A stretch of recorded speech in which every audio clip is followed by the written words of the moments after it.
Saya akan mempresentasikan hasil kerja saya, yaitu proposal skripsi yang berjudul Analisis Kinerja Sumber Daya Manusia dan Dampaknya pada Kinerja Keuangan PT Gunajaya Ketapang Sentosa.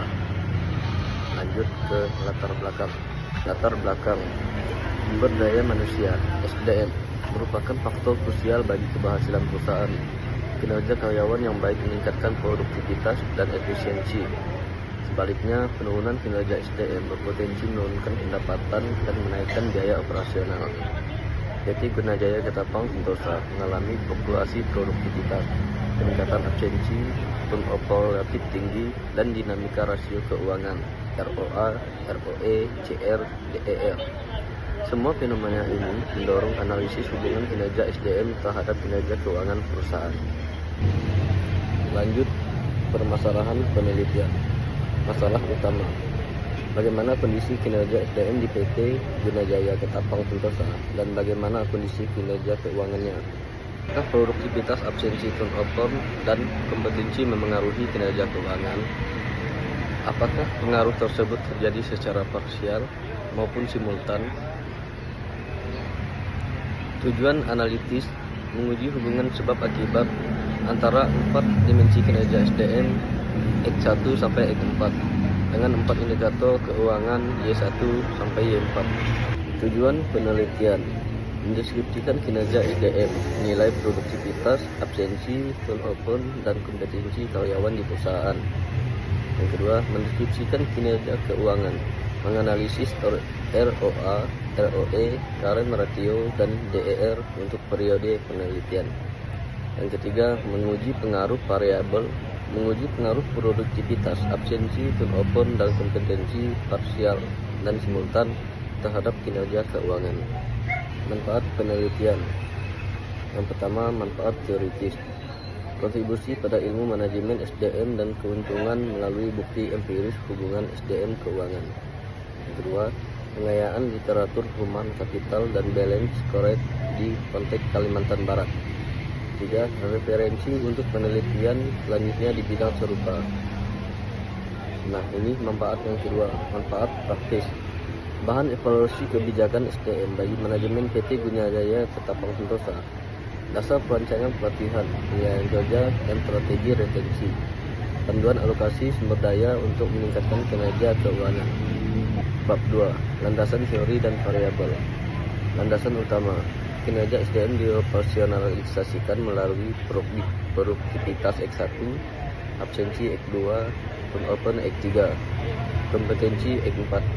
Kinerja keuangan diukur melalui ROA X1, Y1, ROE Y2, current ratio Y3, DER Y4. Nah, produktivitas, perbandingan output terhadap input, indikator output per jam, target versus realisasi. Absensi, persentase ketidakhadiran absensi tinggi menurunkan produktivitas dan menaikkan biaya. Turnover, perputaran karyawan turnover tinggi, berbiaya untuk rekrutmen dan pelatihan ulang. 4. Kompetensi, pengetahuan, keterampilan sikap diukur lewat kuesioner Likert 1-5. Bab 3. Kinerja keuangan dan hubungan teoritis.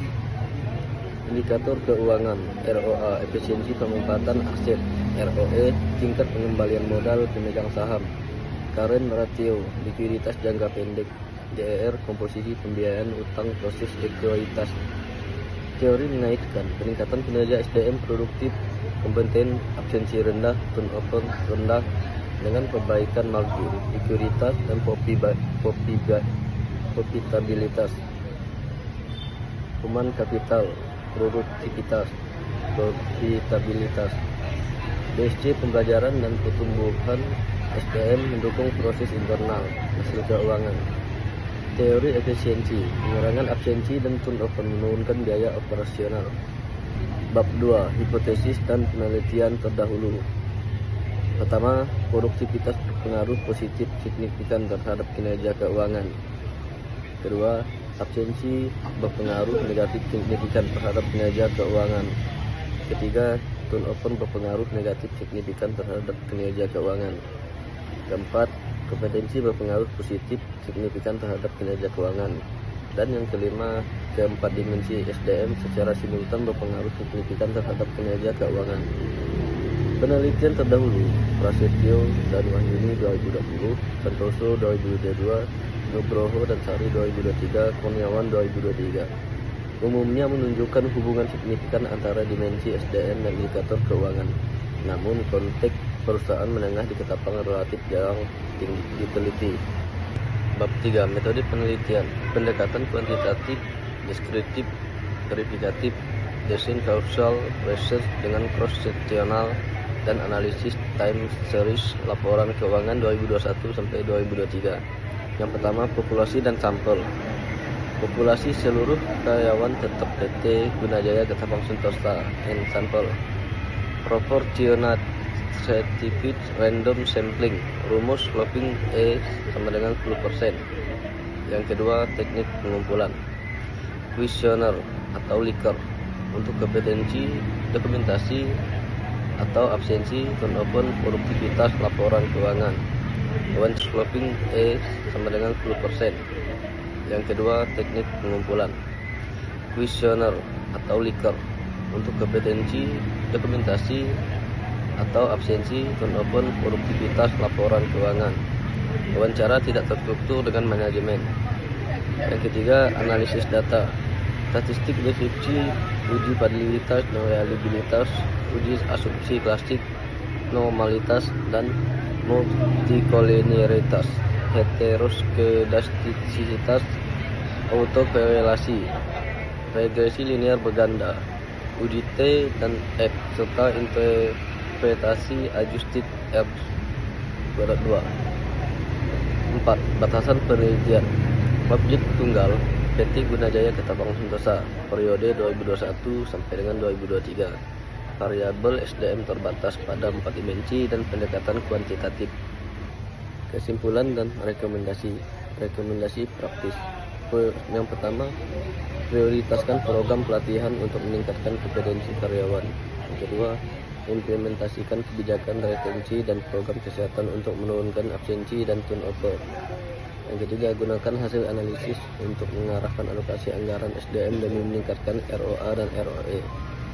Kesimpulan inti, kinerja SDM produktivitas tinggi, absensi rendah, turnover rendah, kompetensi baik. Sangat berperan dalam mendukung kinerja keuangan perusahaan. Keempat dimensi diperkirakan berpengaruh signifikan, baik parsial maupun simultan. Rekomendasi penelitian lanjutan. Pertama, perluasan objek penelitian ke beberapa perusahaan sejenis untuk generalisasi. Kedua, perpanjangan periode pengamatan dan penggunaan mixed method untuk pemahaman mekanisme hubungan. Baik, cukup sekian presentasi dari saya ucapkan terima kasih.